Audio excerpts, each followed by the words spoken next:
नमस्कार मित्रों, आप सभी का हमारे YouTube channel CB world creation में बहुत बहुत स्वागत है। एक व्यक्ति अपने स्वामी गौतम बुद्ध के पास गया और बोला, गुरुदेव, दुख से छूटने का कोई उपाय बताइए। शिष्य ने थोड़े शब्दों में बहुत बड़ा प्रश्न किया था। दुखों की दुनिया में जीना, लेकिन उसी से मुक्ति का उपाय भी ढूंढना बहुत मुश्किल प्रश्न था। गुरु ने कहा, एक काम करो, जो आदमी सबसे सुखी है उसके पहने हुए जूते लेकर आओ, फिर मैं तुम्हें दुख से छूटने का उपाय बता दूंगा। शिष्य चले गया। एक घर में जाकर पूछा, भाई तुम तो बहुत सुखी लगते हो, अपने जूते सिर्फ आज के लिए मुझे दे दो। उसने कहा, कमाल करते हो भाई, मेरा पड़ोसी इतना बदमाश है कि क्या कहूँ। ऐसी स्थिति में मैं सुखी कैसे रह सकता हूँ? मैं तो बहुत दुखी इंसान हूँ। वह दूसरे घर गया। दूसरा बोला, अब क्या कहूँ भाई, सुख की तो बात ही मत करो, मैं तो पत्नी की वजह से बहुत परेशान हूँ। ऐसी जिंदगी बिताने से तो अच्छा है कि कहीं जाकर साधु बन जाऊं। सुखी आदमी देखना चाहते हो तो किसी और के घर जाओ। वह तीसरे घर गया, चौथे घर गया, किसी की पत्नी के पास गया तो वह पति को क्रूर बताती, पति के पास गया तो वह पत्नी को दोषी कहता, पिता के पास गया तो वह पुत्र को बदमाश बताता, पुत्र के पास गया तो पिता की वजह से खुद को दुखी बताता। सैकड़ों हजारों घरों के चक्कर लगा आया। सुखी आदमी के जूते मिलना तो दूर, खुद के ही जूते घिस गए। शाम को वह गुरु के पास आया और बोला, मैं तो घूमते घूमते परेशान हो गया, न तो कोई सुखी मिला और न ही सुखी आदमी के जूते। गुरु ने पूछा, लोग क्यों दुखी है, उन्हें किस बात का दुख है?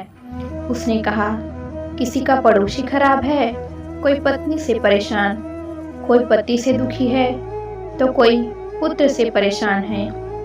आज हर आदमी दूसरे आदमी के कारण दुख भोग रहा है।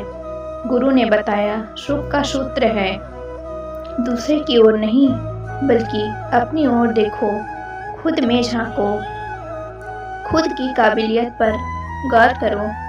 प्रतिस्पर्धा करनी है तो खुद से करो, दूसरों से नहीं। जीवन तुम्हारी यात्रा है, दूसरों को देखकर अपने रास्ते मत बदलो।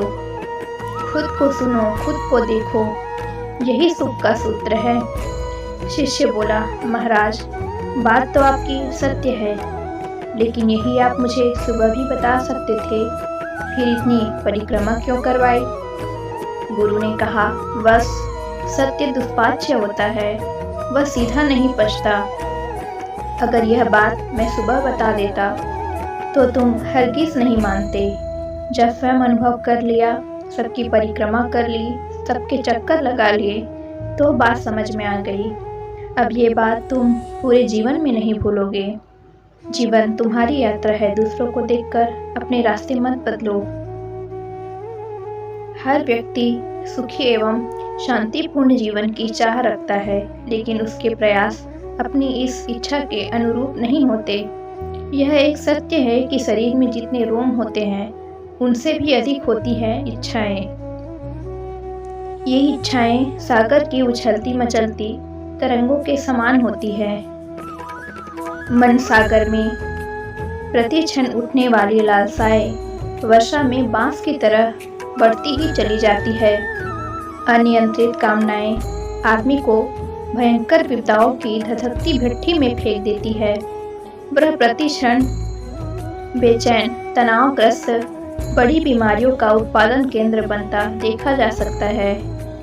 वह विपुल आकांक्षाओं की सघन झाड़ियों में इस कदर उलझ जाता है कि निकलने का मार्ग ही नहीं सूझता। वह परिवार से कट जाता है, स्नेहिल देशों के रस को नीरस कर देता है, समाज राष्ट्र की हरी भरी बगिया को लील कर देता है। न सुख से जी सकता है, न मर सकता है। हमें इस तथ्य एवं सच्चाई को मानना होगा कि जीवन में सदैव उतार चढ़ाव आते रहते हैं। जीवन में ऐसी घटनाएं घट जाती है जिनकी हम कभी कल्पना भी नहीं कर सकते, लेकिन हमें किसी भी अनुकूल प्रतिकूल परिस्थितियों में अपना धैर्य एवं संतुलन नहीं खोना चाहिए।